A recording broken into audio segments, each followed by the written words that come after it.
శ్రీ సాయి సచ్చరితనే నమః.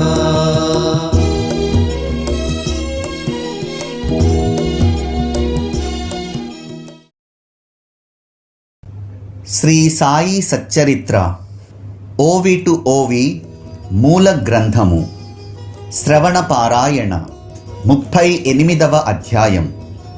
శ్రీ గణేశాయ నమః.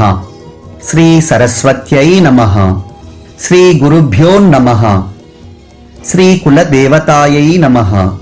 శ్రీ సీతారామచంద్రాభ్యాం నమః. శ్రీ సద్గురు సాయినాథాయ నమః.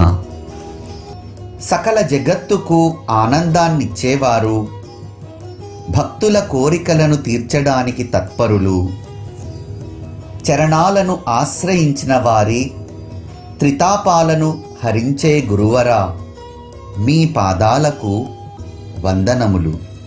శరణుజొచ్చిన వారిని రక్షించే పరమ ఉదారా, శరణాగత భక్తోద్ధార, మీరు లోకాన్ని ఉద్ధరించడానికి అవతరించారు. జయ జయ ద్వైత దళన, జయ జయ భక్త మనోహన, జయ జయ భవాపహరణ, జయ కరుణాఘన గురుదేవ. ఎంతటి భాగ్యఫలమో మీ చరణాలను కళ్ళతో చూశాము. మీ సమాగమ సుఖంలోని ఆనందాన్ని అనుభవించాము. గతించిపోయిన ఆ సమయం మళ్ళీ రాదు. బ్రహ్మ యొక్క మూసలో శుద్ధ ఆత్మస్వరూప సారాన్ని పోస్తే వచ్చిన ఆనందమైన ఆకారమూర్తియే సత్పురుష శ్రేష్ఠులైన సాయి. సాయియే ఆత్మారాముడు, సాయియే పూర్ణానందధాముడు. వారు స్వయం ఏ కోరికలు లేనివారు, భక్తులను నిష్కాములుగా చేస్తారు. సర్వధర్మాలను రక్షించేవారు. బ్రహ్మ క్షాత్ర తేజస్సుతో మృత్యువును కూడా భక్షించే వారి సుగుణాలను వర్ణిస్తాను. జనన మరణాలకు సంబంధించిన బంధనాలను త్రెంచేసే వారికి జడుణ్ణి అంధుణ్ణి అయిన నేను సాష్టాంగ వందనం చేస్తున్నాను. గత అధ్యాయంలో సాయినాథుని చావడి ఊరేగింపును ఉత్సాహంగా వర్ణించాను. ఈ అధ్యాయంలో అఖండ సుఖాన్నిచ్చే వంట పాత్రను గురించి వినండి. పసిబిడ్డలకు తినడం మాత్రమే తెలుసు, కానీ ఏమి తినాలో వారికి తెలియదు. పాలు పట్టాలా లేక అన్నం పెట్టాలా అన్న చింత తల్లికే. అట్లే మా సాయి మాత నా చేత కలం పట్టించి ఈ ప్రబంధాన్ని తమ భక్తులపైని ప్రేమతో వారి కోసం రాయిస్తున్నారు. ప్రతి యుగంలోనూ మోక్ష ప్రాప్తికి మానవులు చేయవలసిన ప్రమాణ సిద్ధమైన ధర్మాలను, సాధనలను శాస్త్రాలలో చెప్పారు. అవి కృతయుగంలో తపస్సు, త్రేతాయుగంలో జ్ఞానం, ద్వాపర యుగంలో యజ్ఞం, కలియుగంలో దానం. దాన ధర్మాలను ఎల్లప్పుడూ చేస్తూ ఉండవలసిందే. అయినా ఆకలి తీర్చడం పరమధర్మం. నిత్యం నియమంగా అన్నదానం చేయటం కర్మలలో ముఖ్య కర్మ. మధ్యాహ్నం 12 అయితే చాలు.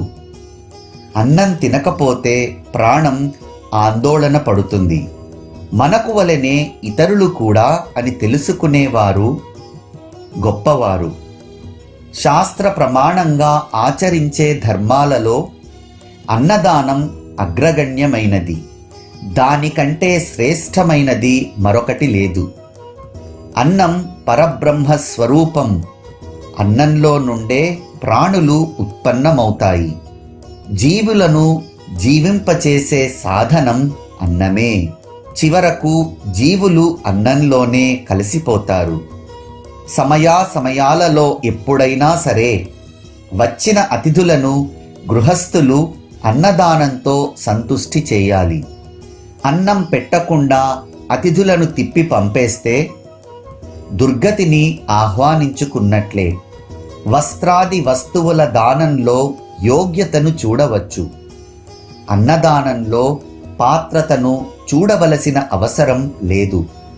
ఎవరు ఎప్పుడు గుమ్మం వద్దకు వచ్చినా సరే వారికి అన్నం పెట్టకుండా అనాదరం చేయటం మంచిది కాదు.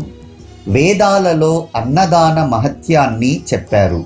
అందుకే బాబా కూడా లౌకిక రీతిని ఆచరిస్తూ అన్న సంతర్పణ చేసేవారు. చంద్రుడు లేని తార వలె, పతాకం లేని హారం వలె ధనం దానం లేదా ఇతర దానాలు ఎన్ని చేసినా అన్నదానం లేకుండా అవి సంపూర్ణం కావు. షడ్రసాలలో పప్పు శ్రేష్టమైనట్లు పుణ్యాలలో పుణ్యం అన్నదానం. కలశం లేని శిఖరం తామరలు లేని సరస్సు వలె శోభించవు. ప్రేమ లేని భజన వలె, కుంకుమ లేని సువాసిని వలె, సుస్వరం లేకుండా పాడాలనే వ్యర్థ ప్రయత్నం వలె, ఉప్పు లేని మజ్జిగ వలె బాగుగా ఉండవు.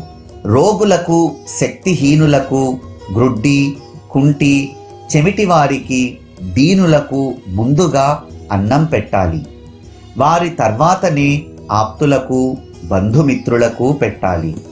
ఇప్పుడు జిజ్ఞాసుల ప్రీతి కోసం మరియు శ్రోతలకు తెలియజేయటానికి బాబా యొక్క వంట పాత్ర గురించి చెప్పటానికి ప్రయత్నిస్తాను. మసీదు ప్రాంగణంలో బాబా ఒక పెద్ద పొయ్యిని పెట్టేవారు. దానిపై చాలా పెద్దదైన పాత్రను పెట్టి దానిలో సరిపడా నీరు పోసేవారు. ఒకప్పుడు తీయటి పరమాన్నం, మరొకప్పుడు మాంసంతో పలావు వండేవారు. ఒకప్పుడు గోధుమ పిండితో ఉండలు చేసి ఉడుకుతున్నప్పుడు పప్పు పులుసులో వేసేవారు. మరొకప్పుడు ఆ పిండిని పలుచగా ఒత్తి సన్నని ముక్కలుగా కోసి వానిని ఉడుకుతున్న పప్పులో మెల్లగా వేసేవారు. మసాలాను రాతి బండ మీద బాగా నూరేవారు. అన్నింటినీ సరియైన పాళ్లలో బాబా స్వయంగా వేసేవారు. తమ చేతులతో పెసరపప్పు వడలను చేసి మెల్లగా గిన్నెలో వేసేవారు. స్వర్గాది భవనాలను ఆశించి పశువులను హింసించి యజ్ఞక్రతువులలో బ్రాహ్మణులు కూడా పురోఢాశాన్ని సేవిస్తారు. ఈ హింసను శాస్త్రాలు సమ్మతించినట్లుగా చెబుతారు. అట్లే బాబా కూడా ముల్లాను ఆజ్ఞాపించి అతనితో శాస్త్రోక్తంగా మంత్రోచ్చారణ చేయించి విధి విధానాలతో మేకను కోయించేవారు. ఒకప్పుడు పెద్ద తపేలాలో, మరొకప్పుడు చిన్న తపేలాలో అన్నం వండి అన్నార్తులకు భోజనం పెట్టేవారు. 50 మందికి అన్నం సరిపోయే తపేలా గిన్నె చిన్నది, 100 మందికి పైగా అన్నం వండే పాత్ర పెద్దది. బాబా స్వయంగా వర్తకుల వద్దకు వెళ్ళి సరుకులను కొనేవారు. అరువు అనే మాట లేదు. వెంటనే చేతిలో డబ్బులు పెట్టేవారు. ఉప్పు, కారం, మిరియాలు, జీలకర్ర, కాయగూరలు, ఆకుకూరలు, కొబ్బరికాయ వగైరా వస్తువులన్నింటినీ బాగా చూసి బేరం చేసి స్వయం తెచ్చేవారు. మసీదులో కూర్చుని గోధుమలను, పప్పును, జొన్నలను బాబా స్వయంగా విసిరేవారు. వంట కొరకు చేయవలసిన ముఖ్యమైన పనంతా బాబా విశ్రాంతి అనేది లేకుండా స్వయంగా చేసేవారు. మసాలాలు నూరే పని కూడా తామే మనస్ఫూర్తిగా చేసేవారు. పొయ్యిలోని మంట సరిగ్గా ఉండటానికి కట్టెలను మాటి మాటికి క్రిందకు పైకి జరుపుతుండేవారు. పప్పు నానపోసి స్వయంగా బండపై నూరేవారు. ఇంగువ, జీలకర్ర, కొత్తిమీర అవి వేసి వంటకాలను ఘుమఘుమలాడేలా చేసేవారు. పిండిని తడిపి దానిని 3 పొడవు ముద్దలుగా చేసి వానిని వెడల్పుగా ఒత్తి చపాతీలను చేసేవారు. జొన్న పిండిలో సరిపడా నీరు పోసి పాత్రలో కాచి మజ్జిగను కలిపి అంబలిని కూడా చేసేవారు. ఈ అంబలిని కూడా వారు ఎంతో ప్రేమతో ఇతర వంటకాలతో పాటు స్వయంగా అందరికీ వడ్డించేవారు. వంట పూర్తిగా తయారయ్యాక పాత్రను పొయ్యి మీది నుండి దింపించి తీసుకుని వెళ్ళి మసీదులో ఉంచేవారు. మౌల్వీతో విధిపూర్వకంగా ఫాతిహా చేయించేవారు. ఆ నైవేద్య ప్రసాదాన్ని మొదట మహాల్సాపతికి, తాత్యాకు పంపేవారు. మిగతా నైవేద్యాన్నంతా బాబా స్వయంగా తమ చేతులతో వడ్డించేవారు. పేదవారు, దుర్బలులు సంతోషంగా సంతృప్తిగా తినేవారు. ఆ భోజనం కోసం వచ్చిన వారు సంతోషంగా తృప్తిగా తినేవారు. అయినా బాబా తినండి తినండి అని ఎంతో ప్రేమతో బలవంతంగా పెట్టేవారు. బాబా స్వయంగా వడ్డించగా తృప్తికరంగా భోజనం చేసిన వారు ఎంత భాగ్యవంతులు, ఎంత ధన్యులు. బాబా మాంసంతో వండిన అన్నాన్ని ప్రసాదమని భక్తులందరికీ భేదం లేకుండా వడ్డించేవారా అని ఇక్కడ సందేహం సహజంగా కలుగుతుంది. ఈ సందేహాన్ని తీర్చడం కష్టమేమీ కాదు. ఎప్పుడూ మాంసం తినేవారికే ఆ అన్నాన్ని వడ్డించేవారు. జీవితంలో ఎన్నడూ మాంసాన్ని ఎరగని వారిని మాంసాన్ని అసలు ఎప్పుడూ తాకనిచ్చేవారు కాదు. ఆ ప్రసాదాన్ని సేవించాలని కోరుకునే వారికే పెట్టేవారు. గురువు స్వయంగా ప్రసాదాన్ని ఇచ్చినప్పుడు తినవచ్చా తినకూడదా అన్న ఆలోచన కలిగితే ఆ శిష్యుడు ఆత్మఘాతకుడై అతఃపతనానికి పోతాడు. ఈ తత్వం తమ భక్తులకు ఎంతవరకు అవగాహన అయిందో అని తెలుసుకోవడానికి బాబా వినోదాలతో తమాషాలను చేసి చూపేవారు. రాస్తూ ఉంటే చిన్న విషయం గుర్తుకు వచ్చింది. తమ శ్రేయస్సు కొరకు శ్రోతలు సావధానంగా వినండి. ఒకసారి ఏకాదశి రోజున బాబా దాదా కేల్కరుతో నా కోసం కొర్హాలా నుండి మాంసాన్ని తెచ్చి పెడతావా అని అడిగారు. దాని కొరకు బాబా రూపాయలను తీసి లెక్కపెట్టి దాదాకు ఇచ్చి, వెళ్ళు, నువ్వే స్వయంగా వెళ్ళి తేవాలి అని ఆజ్ఞాపించారు.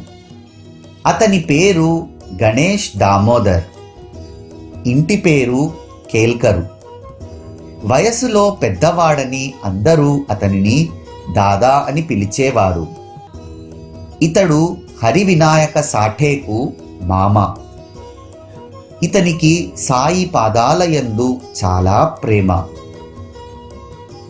బ్రహ్మ కర్మలయందు గౌరవమున్న బ్రాహ్మణుడు. ఆచారాలను శ్రద్ధగా పాటించేవాడు. గురు సేవను అహర్నిశలు చేసినా తృప్తి చెందనట్టివాడు. ఇటువంటి వానికి విచిత్రంగా ఇలాంటి ఆజ్ఞ. ఇది అతనికి ఎలా అనిపించిందో తెలియదు.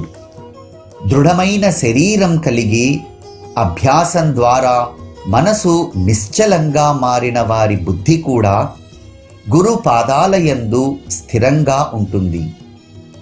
కేవలం ధనధాన్యాలు, వస్త్రాలు వగైరా గురువుకు అర్పించడం గురుదక్షిణ కాదు. గురువుగారి ఆజ్ఞను పాటించి వారిని ప్రసన్నులను చేయటమే అసలైన దక్షిణ. కాయ, వాచ, మనస అన్నింటినీ గురువుకు అంకితం చేసి గురు కృపను పొందేవారిదే నిజమైన శ్రద్ధ. బాబా ఆజ్ఞను శిరసావహించి దాదా వెంటనే బట్టలను తొడుక్కుని ఆ ఊరికి బయలుదేరాడు. అప్పుడు బాబా అతనిని వెనకకు పిలిచారు. దానిని తీసుకొని రావటానికి ఎవరినైనా పంపరాదు. పోవటం రావటం వృధాశ్రమ, నీకెందుకు అని అన్నారు. అప్పుడు మాంసాన్ని తేవడానికి దాదా నౌకరు పాండును పంపాడు. ఇంతలో బాబా దాదాతో అప్పుడు ఏమన్నారంటే, పాండు బయలుదేరిపోతుండగా బాబా దాదాతో, ఇవాళ అవసరం లేదు, అతనిని వెనకకు పిలువు అని చెప్పారు. ఒక్కసారి బాబాకు వంట చేయాలని బుద్ధి పుట్టింది. పొయ్యి మీద డేగిసాను ఉంచి దానిలో మాంసాన్ని వేశారు. బియ్యాన్ని కడిగి అందులో పోశారు. సరిపడా నీరు పోసి పొయ్యిలో కర్రమంట పెట్టి ఊదుతూ కూర్చున్నారు. ఊరివారంతా వారికి అంకితమైన వారే. ఎవరైనా కూర్చుని ఆనందంగా ఊదుతారు. కానీ బాబా ఆజ్ఞ లేకుండా ఎవరికీ అంత ధైర్యం లేదు. బాబా ఆజ్ఞాపిస్తే వారి భక్తులు పరమోత్సాహంగా అన్నం కూడా వండి పట్టుకుని తెస్తారు. కానీ బాబాకు అది ఇష్టం లేదు. అంటే ఇది సరియైన మాట కాదు. వంట చేయటం వారి సంకల్పమైనప్పుడు వారు అన్నానికి ఇతరులను ఎందుకు కష్టపెడతారు? తమ పొట్ట నింపుకోవటానికి వారు స్వయం ఇంటింటికి తిరిగి భిక్ష చేసి రొట్టెలను అడుక్కునేవారు. కానీ అన్నదానం చేయటానికి స్వయం శ్రమపడితేనే తృప్తి. అందువలన వారు ఎవరిపైనా ఆధారపడేవారు కాదు. 100 మందికి సరిపడేలా పిండి, బియ్యం, పప్పు వగైరా వస్తువులను చక్కగా చూసి బాబా డబ్బు చెల్లించి స్వయం తెచ్చేవారు. చేటను పుచ్చుకుని స్వయం వర్తకుల అంగళ్లకు వెళ్ళేవారు. వ్యవహారంలో ఎలా దక్షతతో ఉండాలో వారిని చూసి నేర్చుకోవాలి. వస్తువులను చేతిలోకి తీసుకుని చక్కగా బేరమాడేవారు. వారిని ఎవరూ మోసపుచ్చలేకపోయేవారు. పైగా ఇతరుల గర్వం కరిగిపోయేది. ఒక్క పైసా అయినా వ్యర్థం కాకుండా చక్కగా ధర కట్టి లెక్క చేసినట్లు నటించినా 5 అడిగితే 10 వెంటనే ఇచ్చేసేవారు. స్వయంగా పనిచేయటం వారికి ఎంతో ఉత్సాహం. ఇతరులు చేస్తే వారికి నచ్చేది కాదు. ఎప్పుడూ ఎవరిపైనా ఆశ పెట్టుకునేవారు కాదు. వారి వల్ల ఎవరికి ఏ కష్టమూ ఉండేది కాదు. ఈ స్వభావంతోనే ఉండేవారు. అందుకే వంట చేయటంలో ఎవరి సహాయాన్ని ఆపేక్షించేవారు కాదు. వంట మాత్రమేనా? ధుని కొరకు కర్రలను ఉంచే గది యొక్క ముందు భాగం 3 వంతుల గోడ బాబా తమ స్వహస్తాలతో నిర్మించినదే. పనివాడు మహాదు మట్టిని బాగా కలిపి ఇస్తే బాబా తమ చేతితో తాపీని పట్టుకుని ఇటుకలను వరసపై వరస పేర్చుతూ గోడ కట్టేవారు. వారు చేయని పని ఏముంది? మసీదును స్వయంగా అలికేవారు. చేత్తో తమ కఫనీని, లంగోటీని కుట్టుకునేవారు. ఎవరిపైనా ఆశ పెట్టుకునేవారు కాదు. తపేలా గిన్నెలో నుండి ఆవిరి భయంకరంగా పైకి పొంగుతూ ఉంటే బాబా చేతిమీది చొక్కాను పైకి జరుపుకుని చక్కగా క్రింద పైన కలిపేవారు. తపేలాలో కుతకుతలాడుతూ ఉడుకుతున్న సమయాన కలుపవలసి వచ్చినప్పుడు బాబా అమోఘమైన లీలను కనపరిచేవారు. రక్త మాంసాల వారి చేతిని కుతకుత ఉడుకుతున్న తపేలాలో ఉంచినా వారి ముఖంలో భయం కానీ లేక వారి చేతిపై కాలిన గుర్తులు కానీ కనిపించేవి కావు. భక్తుల శిరసుపై పడగానే త్రితాపాలను తొలగించే వారి హస్తాన్ని అగ్ని ఎలా బాధ పెట్టగలదు? అగ్నికి వారి మహిమ తెలియదా? బాబా నానపోసిన పప్పును రాతి బండపైన పోసుకుని చక్కగా ఏరి స్వయంగా సన్నికల్లుతో నూరి తమ చేత్తో పెసరవడలను చేసేవారు. తరువాత వానిని మెల్లగా పాత్రలో వేసి అడుగు మాడకుండా కలిపేవారు. తయారయ్యాక పాత్రను క్రిందకు దించి ప్రసాదాన్ని అందరికీ పంచేవారు. అందరికీనా అని శ్రోతలు అంటారేమో, సాయిబాబా యవనులు కదా, మరి ఇటువంటి ధర్మాచరణను ఎలా చేసేవారు? ఈ సందేహానికి సమాధానం ఒక్కటే. సాయిబాబా ధర్మం అధర్మం గురించి ఎప్పుడూ ఎరుకలో ఉండేవారు. తపేలాలో వండిన పదార్థాలను అందరూ తినాలి అని బాబా ఎవరినీ ఎప్పుడూ బలవంతం పెట్టేవారు కాదు. కానీ ప్రసాదాన్ని తినాలని ఇచ్చ కలిగిన వారి కోరికను తీర్చేవారు. కానీ ఎప్పుడూ ఎవరిని మోసగించేవారు కాదు. వారి జాతి అసలు ఎవరికి తెలుసు కనుక? మసీదులో ఉంటారు కనుక ముసల్మాను అని అంటారు. కానీ వారి పద్ధతులను ఆచరణను చూస్తే వారి జాతి తెలియదు.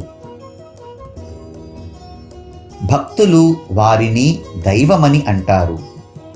వారి పాద ధూళిలో పొర్లుతారు.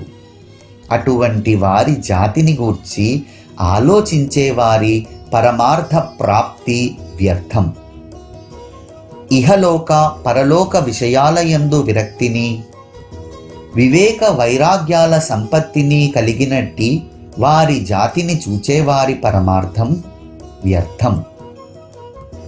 ధర్మాధర్మాలకు అతీతమైన శుద్ధ ఆనంద స్థితిలో ఉన్నట్టి వారి జాతిని చూసేవారి పరమార్థ ప్రాప్తి వ్యర్థం.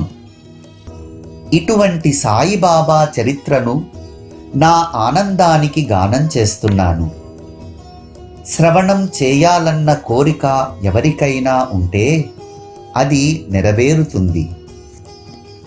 ఇక వెనుక ఉండిపోయిన కథానుసంధానాన్ని తిరిగి చూడండి.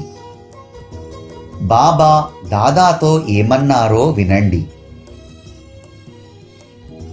ఖారా పులావ్ చేశాను, ఎలా ఉందో చూస్తావా అని అడిగారు.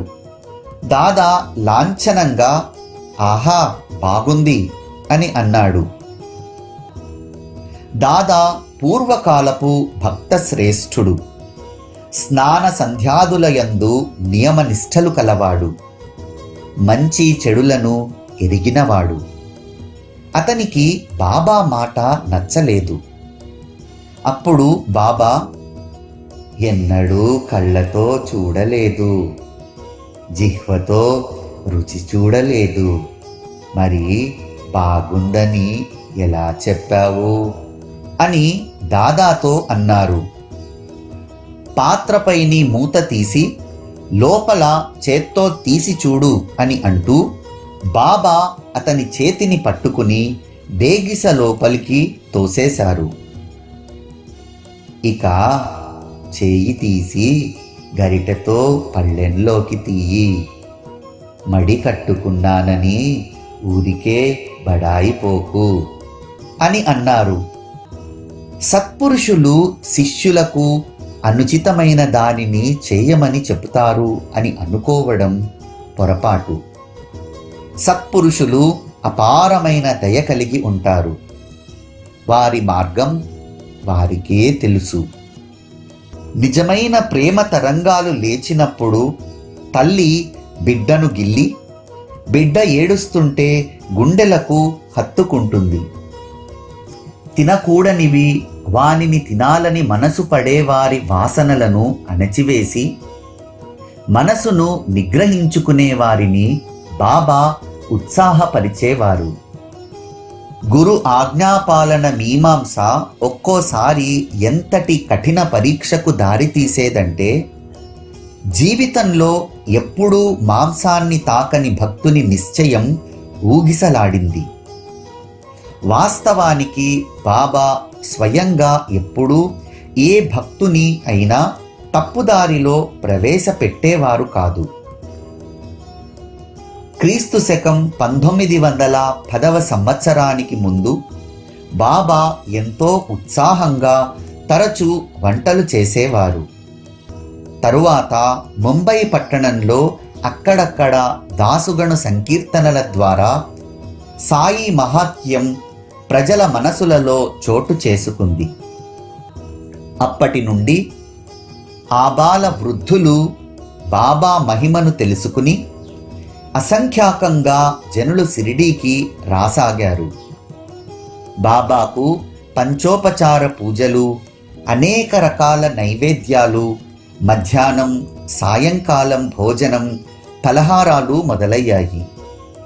అన్నం, పప్పు, పూరి, హల్వా, చపాతీలు, పచ్చళ్ళు, వడపప్పు వగైరా అనేక రకాల వంటకాలు, పంచామృతం, క్షీరాన్నం అవి పుష్కలంగా వచ్చేవి. సాయిబాబా దర్శనానికి యాత్రికులు అపరిమితంగా పరిగెత్తుకుంటూ వచ్చేవారు. సాయిబాబాకు నైవేద్యాన్ని సమర్పించేవారు. దానితో ఆకలిగొన్నవారు సంతృప్తి చెందేవారు. బాబాకు ఛత్ర చామరాలతో రాజోపచారాలు జరిగేవి. తాళాలు, తప్పట్లు, ఢోలు మొదలగు వాద్యాల ఘోషతో భజనలు చేసేవారు పెరిగారు.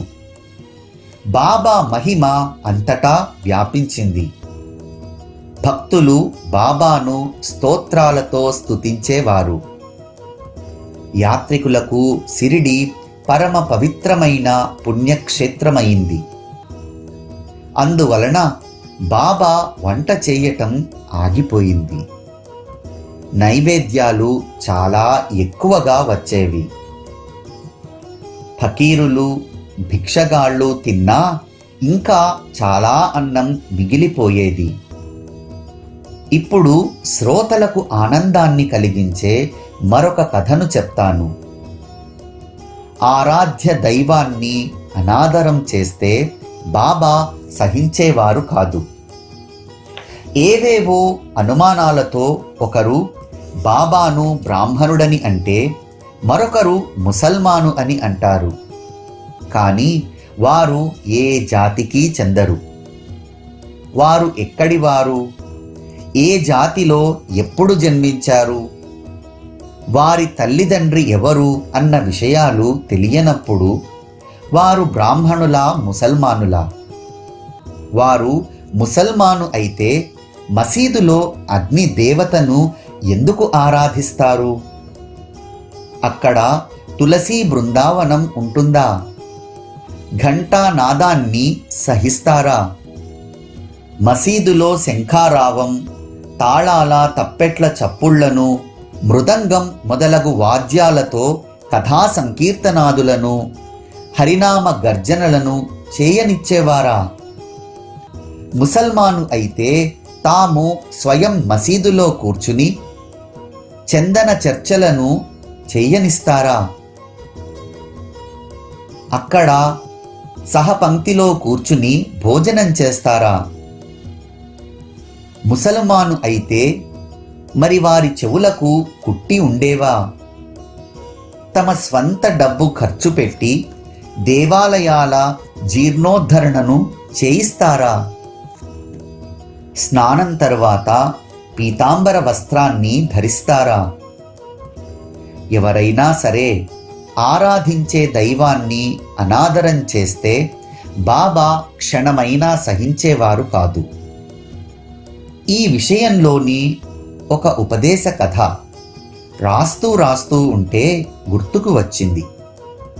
అతి వినయంగా మనవి చేస్తాను. ఏకాగ్ర మనసులతో వినండి. ఒకసారి బాబా లెండి నుండి తిరిగి వచ్చి మసీదులో కూర్చుని ఉండగా వారి దర్శనానికి భక్తులు వచ్చారు. వారిలో బాబాకు అత్యంత ప్రియుడైన భక్తుడు నానా చందోర్కరు. బినీవాలాతో ఎంతో ఆతురతగా బాబా దర్శనానికి వచ్చాడు. ఆ ఉభయులు సాయినాథునికి నమస్కరించి వారి సముఖంలో కూర్చున్నారు. క్షేమ సమాచారాలను ముచ్చటించుకుంటూ ఉండగా బాబాకు అకస్మాత్తుగా కోపం వచ్చింది. నానా, నీవు ఇది ఎలా మరచిపోయావు? నా సాంగత్యంలో ఎన్నో రోజుల నుండి నీవు నేర్చుకున్నది ఇదేనా? నీవు నా సాంగత్యంలో ఉన్నదాని ఫలితం చివరకు ఇదేనా? నీ మతి ఎందుకిలా భ్రమించింది? నాకంతా పూర్తిగా చెప్పు అని అన్నారు. ఆ మాటలను విని నానా అధోవదనుడై బాబా కోపానికి కారణమేమిటా అని ఆలోచించాడు. ఏదీ గుర్తుకు రాలేదు. మనసు వికలమైంది. ఎక్కడ పొరపాటు జరిగిందో తెలియలేదు. బాబా కోపానికి కారణమేమీ తోచలేదు. ఏదో అపరాధం జరగకపోతే బాబా ఎవరినీ బాధ పెట్టరు. అందువలన బాబా పాదాలను పట్టుకుని అనేక రకాల మొర పెట్టుకున్నాడు. చివరకు దీనంగా ఎందుకు కోపం వచ్చిందో చెప్పమని ప్రార్థించాడు. అప్పుడు బాబా నానాతో, ఎన్నో ఏళ్లుగా నా సాంగత్యంలో ఉంటున్నా నీ మతికి ఏమైంది అని అడిగారు. కోపర్గాంకి ఎప్పుడు వచ్చావు? దారిలో ఏం జరిగింది? మధ్యలో ఎక్కడా దిగలేదా? టాంగా నేరుగానే వచ్చిందా? ఏదో సంభవించినట్లుంది. చిన్నదైనా పెద్దదైనా జరిగినదంతా చెప్పు. ఎక్కడ ఏం జరిగింది అని అడిగారు. ఆ మాట విని నానాకు అర్థమైంది. వెంటనే తల వంచుకున్నాడు. చెప్పడానికి సిగ్గుపడిపోయాడు. అయినా చెప్పాడు. బాబా వద్ద దాపరికం వీలు కాదు కనుక జరిగిన దాన్నంతా చెప్పటానికి నిశ్చయించుకున్నాడు. సాయిబాబాతో అసత్యాన్ని పలుకలేము. అసత్యంతో సాయి కృపను పొందలేము. అసత్యం అధోగతికి దారి. అసత్యం వలన చివరకు దుర్గతే. గురువులను వంచటం మహాపాపం. ఆ పాపానికి నిష్కృతే లేదు అని తలచి నానా జరిగిన విషయాన్నంతా బాబాకు తెలియజేశాడు. మొదట నేరుగా షిరిడీ వరకు టాంగాను మాట్లాడాను కనుక గోదావరి తీరాన ఉన్న దత్త భగవానుని దర్శనం బినీవాలాకు లభించలేదు. బినీవాలా దత్తభక్తుడు. దారిలో దత్త మందిరం ఉన్నదని తెలిసి దత్తదేవుని దర్శనానికి అక్కడ దిగాలని అతనికి అనిపించింది. కానీ ఇక్కడకు త్వరగా రావాలని నేను అతనితో, ఇప్పుడు వద్దు, షిరిడీ నుండి తిరిగి వచ్చేటప్పుడు దర్శనం చేసుకుందామని చెప్పాను. షిరిడీకి రావటం ఆలస్యమవుతుందని నేను త్వరపడి దత్తదేవుని దర్శించుకోలేదు. తరువాత గోదావరిలో స్నానం చేస్తుంటే కాలిలో పెద్ద ముళ్ళు గుచ్చుకుని దారిలో చాలా బాధ కలిగింది. కష్టంతో దానిని లాగేశాను అని చెప్పాడు.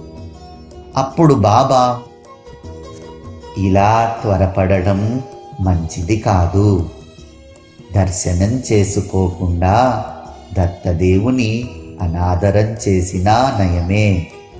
నీవు కేవలం వట్టి ముళ్ళు గుచ్చుకుని బయటపడ్డావు. దత్త భగవానుని వంటి ఆరాధ్య దైవం దారిలో ప్రత్యక్షంగా ఉండగా ఆ దేవుణ్ణి దర్శించుకోనివాడు అభాగ్యుడు. అటువంటి వాడు నా వద్ద ఏం పొందగలడు అని అన్నారు. ఇప్పుడు వంట విషయం. మసీదులో సాయితో పాటు పావనమైన మధ్యాహ్న భోజనం మరియు సాయి యొక్క భక్త వాత్సల్యం. ప్రతిరోజు మధ్యాహ్న పూజ ముగిశాక ఆరతి జరిగిన తరువాత భక్తులు తిరిగి వెళ్ళేటప్పుడు వారందరికీ బాబా విభూతినిచ్చేవారు. మసీదు గోడ చివర బాబా వచ్చి నిలచి ఉంటే ప్రాంగణంలో కూర్చున్న భక్తులు ఒక్కొక్కరూ వచ్చి వారి పాదాలకు వందనం చేసేవారు. వారి చరణాలపై శిరస్సు నుంచి వారి ఎదుట నిలబడగా వారు ఒక్కొక్కరి నొసటన విభూతిని పెట్టేవారు. తరువాత ఇక మీరందరూ భోజనానికి మీ ఇళ్లకు వెళ్ళండి అని బాబా చెప్పగానే వారి ఆజ్ఞను శిరసావహించి భక్తులు వెళ్ళిపోయేవారు. బాబా వెనుకకు మరలగానే అలవాటుగా తెరను లాగేవారు. గణగణమని పళ్ళాలు గిన్నెలు చప్పుళ్లతో ప్రసాద వితరణ వైభవంగా జరిగేది. సాయి హస్తస్పర్శతో పవిత్రమైన నైవేద్య శేషాన్ని తీసుకుని వెళ్ళాలని అనేక మంది వారి పళ్ళాముల కోసం ఎదురు చూస్తూ ప్రాంగణంలో కూర్చునేవారు. ఇక్కడ నింబారు సమీపంలో గోడకు వీపు పెట్టి బాబా కూర్చునేవారు. వారికి ఇరువైపులా వరుసగా పంక్తులు తీరగా అందరికీ ఎంతో ఆనందంగా ఉండేది. తమ తమ నైవేద్యాలను సాయి సమర్థుని ముందు ఉంచగా వారు తమ చేతితో దాన్నంతటినీ ఒక పళ్ళెంలో వేసేవారు. బాబా చేతి స్పర్శను పొందిన శీత ప్రసాద ప్రాప్తికి అత్యంత భాగ్యం ఉండాలి. ప్రసాదాన్ని సేవించిన వారు లోపల బయట పునీతులై తమ జీవితాలను సఫలం చేసుకుంటారు. వడలు, అరిసెలు, హల్వా, పూరీలు, పేణీలు వగైరా పిండి వంటలు, అనేక రకాల కూరలు, వడపప్పు, పాయసం మొదలగు వాటన్నింటినీ బాబా ఒక్కటిగా కలిపేసేవారు. ఆ అన్నాన్ని బాబా ఈశ్వరార్పణ చేసేవారు. తరువాత శ్యామ మరియు నానా నిమోంకరులతో పళ్ళాముల నిండా వడ్డన చేయించేవారు. ఆ పైన బాబా ఒక్కొక్కరిని పిలిచి ప్రేమగా తమ వద్ద కూర్చుండబెట్టుకుని పరమానందంతో గొంతుక వరకు తినేలా చేసేవారు.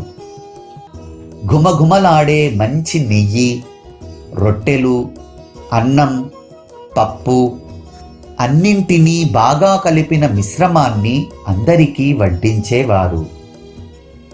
ప్రేమమయమైన ఆ మిశ్రమాన్ని సేవిస్తే మధురమైన బ్రహ్మానందం కలిగేది.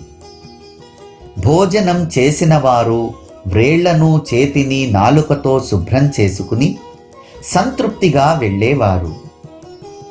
ఒకప్పుడు మండిగలు, బొబ్బట్లు, ఒకప్పుడు చక్కెర పాకంలో వేసిన పూరీలు, ఒకప్పుడు బాసుంది లేదా రుచికరమైన రవ్వ కేసరి, బెల్లమప్పాలు, ఒకప్పుడు తెల్లని సువాసన గల అన్నం, పప్పు పైన ఘుమఘుమలాడే వెన్న కాచిన నెయ్యి, చుట్టూ కూరలు, రకరకాల వేపుడు కూరలు, అప్పడాలు, ఊరగాయ పచ్చళ్ళు, పెరుగు పచ్చడి, కొంచెం పుల్లటి పెరుగు, పంచామృతం ఉండేవి.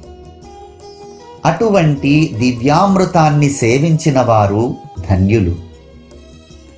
సాయినాథులు భోక్త అయినప్పుడు వారు స్వయంగా ప్రసాదించిన ఆ భోజనం మాట చెప్పాలా? అక్కడ భక్తులు కంఠం వరకు భోజనం చేసి తృప్తిగా త్రేంచేవారు.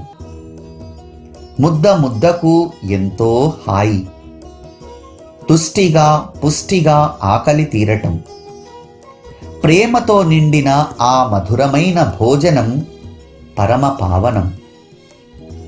ముద్ద ముద్దకు సాయి నామాన్ని స్మరిస్తూ ఆ దివ్యాన్నాన్ని భుజిస్తుంటే మరల మరల వడ్డించిన పాత్రలు పళ్ళాలు ఖాళీ అయ్యేవి కావు.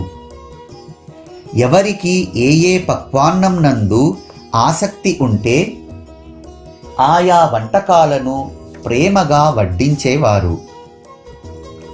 మామిడి పళ్ళ రసం ఇష్టమున్న వారికి ఆ రసాన్ని ఎంతో ప్రీతిగా ఇచ్చేవారు. ఈ భోజనాన్ని వడ్డించమని బాబా నానాసాహెబు నిమోంకరుకు గాని లేదా మాధవరావు దేశపాండేకు కానీ ప్రతిరోజు ఆజ్ఞాపించేవారు.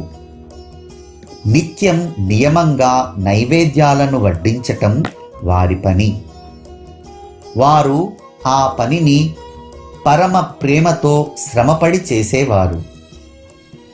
మల్లె మొగ్గల వంటి మంచి సన్నని బియ్యపు అన్నంపై పసుపు పచ్చని కందిపప్పు, ఆ పైన గరిటెతో అందరికీ ఘుమఘుమలాడే నెయ్యి వడ్డించేవారు. వడ్డిస్తుంటే సువాసనలు గుబాళించేవి. అలా ఆనందంగా పచ్చళ్లతో సహా వడ్డిస్తుంటే అక్కడ అపక్వమని అరుచికరమని అనిపించక యథేచ్ఛగా భోజనం చేసేవారు. ఆత్మానందమనే సేమియా, భక్తి ప్రేమలనే వడియాలు వగైరాలను సేవించటానికి తప్ప శాంతి సుఖం అనుభవించని వారు ఎవరు భోజనానికి రాగలరు? హరిరన్నం హరిర్భోక్త, హరియే అన్నం, హరియే రసాన్ని ఆస్వాదించేవాడు. అటువంటి అన్నాన్ని ఇచ్చే దాతలు, వడ్డించేవారు, సేవించేవారు ధన్యులు.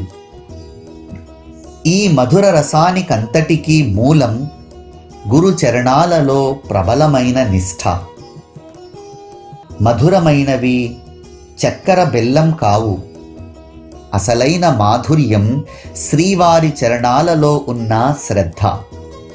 ఇలా నిత్య మంగళకరంగా క్షీరాన్నం హల్వా మిశ్రమం ఉండగా పళ్ళాముల ముందు కూర్చోగానే అక్కడ నోట వద్దు అన్న మాట రాదు. నానా రకాల వంటకాలను సేవించి కడుపు నిండిపోగా చివర పెరుగు అన్నం లేకపోతే తృప్తి ఉండదు. పెరుగు లేకపోతే మజ్జిగనైనా కోరుకుంటారు. ఒకసారి తెల్లని మజ్జిగను గురు మహారాజు స్వహస్తాలతో గ్లాసులో నింపి త్రాగమని ప్రేమతో నాకు ఇవ్వగా నేను గ్లాసును పెదవుల వద్ద పెట్టుకున్నాను. స్వచ్ఛమైన తెల్లని మజ్జిగను కళ్ళతో చూడగానే సుఖం సంతృప్తి కలిగాయి. నోటికి అందాక మరీ ఆనందం కలిగింది. అసలే కడుపు పక్వాన్నాలతో నిండిపోయింది. అందులోకి ఈ మజ్జిగ ఎలా ప్రవేశించగలదు అని సందేహిస్తూ ఒక గుటక త్రాగగా బాగా రుచిగా అనిపించింది. అలా సంకోచిస్తున్న నన్ను చూసి బాబా ఎంతో వాత్సల్యంగా, అంతా త్రాగేసేయి అని అన్నారు. అలాంటి అవకాశం మరలా రాదు అని వారు తలచినట్లుగా ఉంది. తరువాత అదే అనుభవమైంది. ఆ పిమ్మట 2 మాసాలు గడిచేసరికి నిజంగానే బాబా అవతారాన్ని చాలించి నిర్వాణాన్ని పొందారు. ఇప్పుడు మజ్జిగతో దప్పికను తీర్చుకోవాలంటే సాయి కథామృత పానం తప్ప మరో మార్గం లేదు. మనకు ఇక ఇదే ఆధారం. హేమాడు సాయినాథునకు శరణుజొచ్చి సాయి స్మరణకు తెచ్చిన తరువాతి కథను మనవి చేస్తాడు. శ్రోతలు శ్రద్ధ వహించాలి. స్వస్తి శ్రీ సంత సజ్జన ప్రేరితము భక్త హేమాడ్ పంత్ విరచితము అయిన శ్రీ సాయి సమర్థ సచ్చరితంలో వంటపాత్ర వర్ణనము అను 38వ అధ్యాయం